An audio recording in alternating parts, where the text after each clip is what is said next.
Hello and welcome once again. Dr. Pauline Baird here, telling you stories about our families, our whispered stories, our hidden practice and long forgotten traditions. What do stories say? Today I bring you stories from Japan. I tell these stories because young children in the village have asked me, what is it like to live in Japan? And so I want to bring these kinds of stories. As you may have seen me posting all the snow, we had heavy snowfall this year. I think it broke the 35-year record. So this is outside. I don't know how much you can see, but my patio was covered. I had igloo-like conditions where one side of my cottage was just covered from roof to ground with snow. Someone said it was about 3 to 4 meters of snow that fell. Anyway, let's talk this story. I don't know about you. Have you ever had these strange dreams in which you might be running and people are chasing you, or your teeth fell out in the dream? That's a bad one. Or if you're trying to get something and you can't get it, or like somebody pressing you down, or you're butt naked. How about that dream? Dream when you're naked and you want to cover yourself. And so I want to bring you into a story like that. Imagine you see yourself in a room. You went in there by yourself, on your own volition. You went into this room. And when you got into this room, for some reason, you took off all your clothes and you're stark naked like the day you're born, but you're an adult. And then, out of the corner of your eyes, you notice people, but they're not people that you know. And then for some reason, you walk into a second room.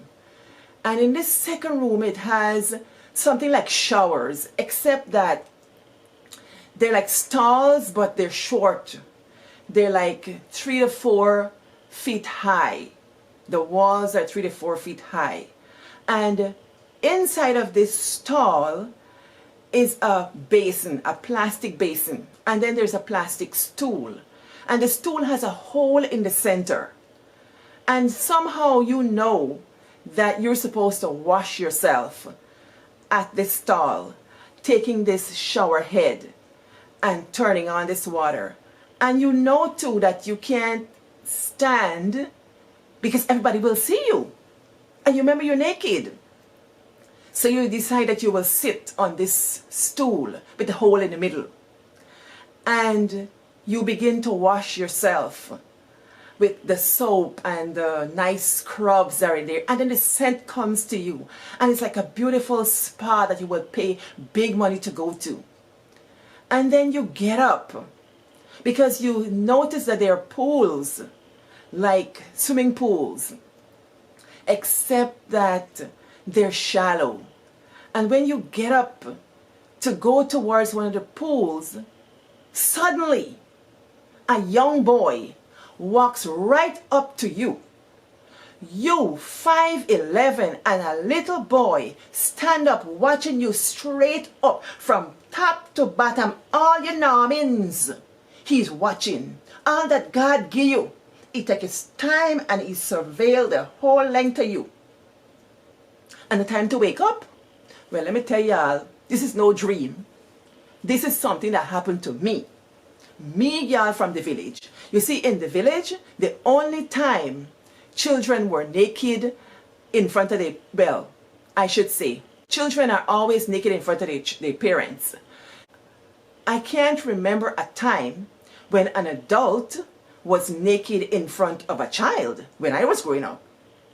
But I know children are naked in front of their parents or adults because we get a standpipe. In the standpipe or at the yard pipe outside, parents used to bathe children. And bathing means you get a bucket and you dip the water. Or you get a pipe and you hose them down. Oh, up to my eye. Yes.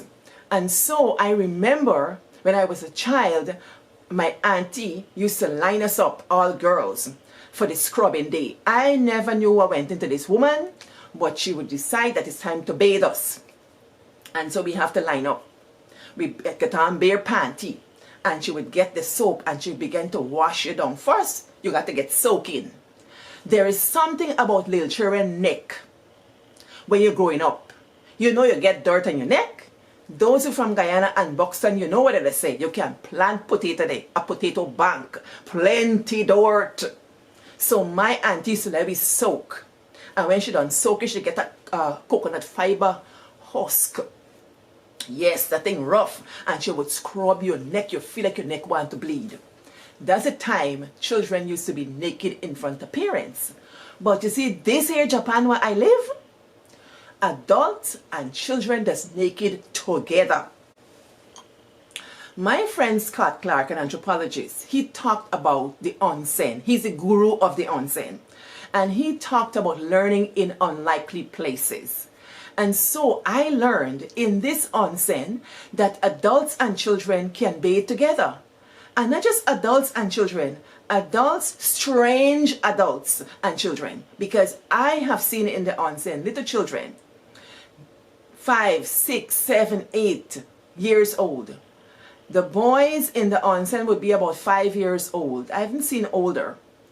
But they come with their mothers in the onsen. Can you believe it? Lil boy a watch me house and land.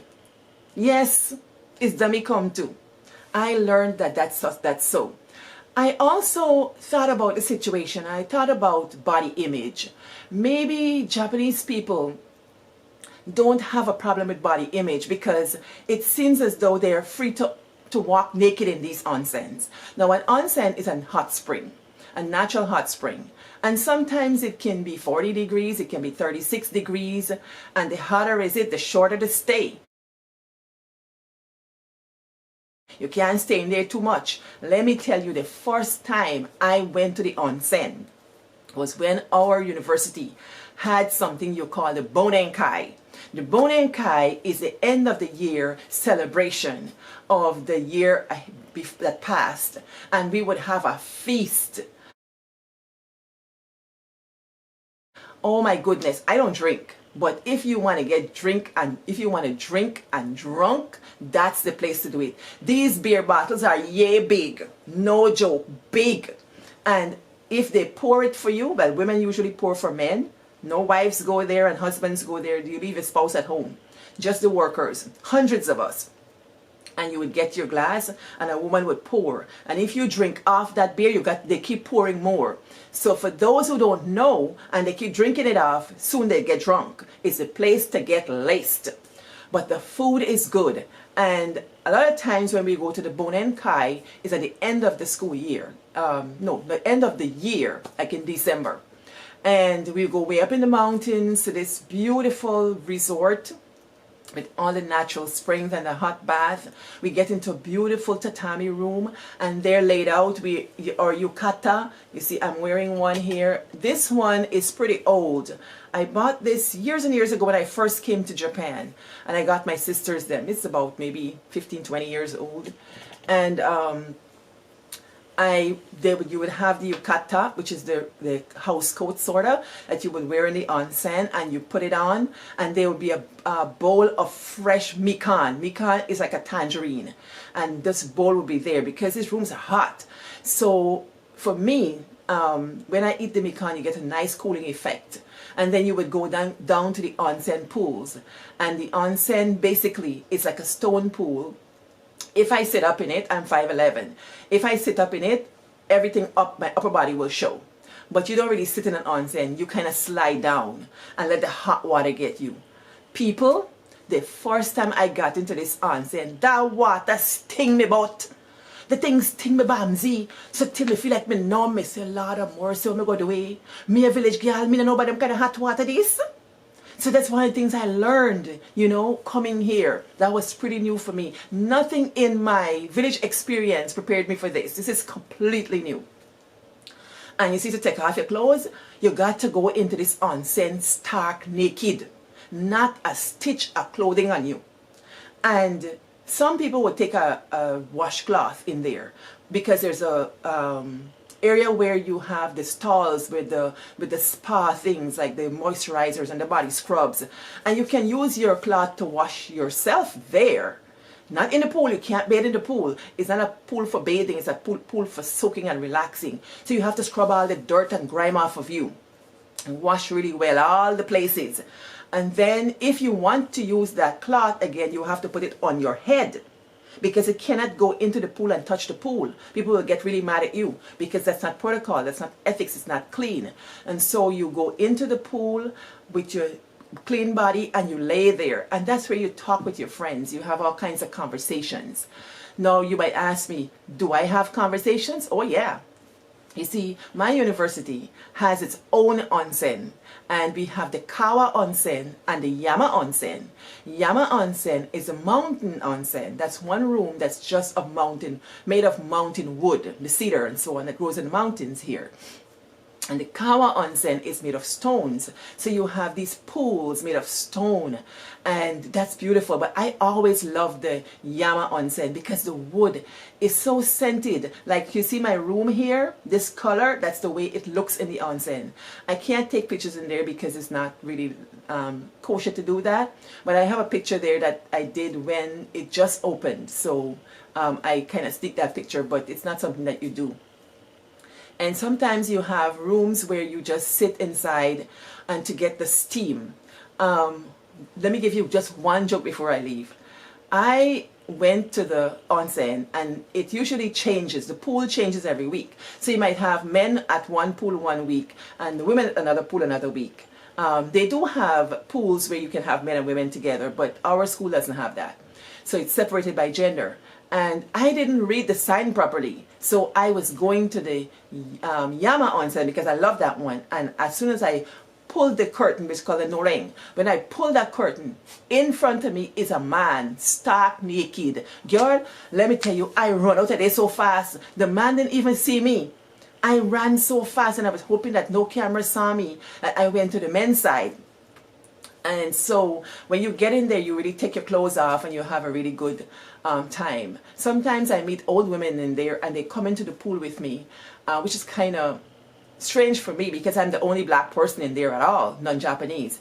And they would sit in the pool with me and they would ask me about where I'm from and different things. And we'd have quite a good conversation. So that's all for today. If you have experiences like these, just share them. If you don't, well, you've got my experience. I tell this story because a lot of times kids might wonder, how am I doing in Japan, like I said. But I want them to know that I came to Japan not when I was an adult. I came to Japan when I was about 8 years old. Not in person, but in books. These experiences that I've had now, I couldn't imagine then, but I read about Japan and the Orient and places in Asia in books. And I'm really grateful that life has turned out in such a way that I'm able to come here and live this experience. If I can, you can.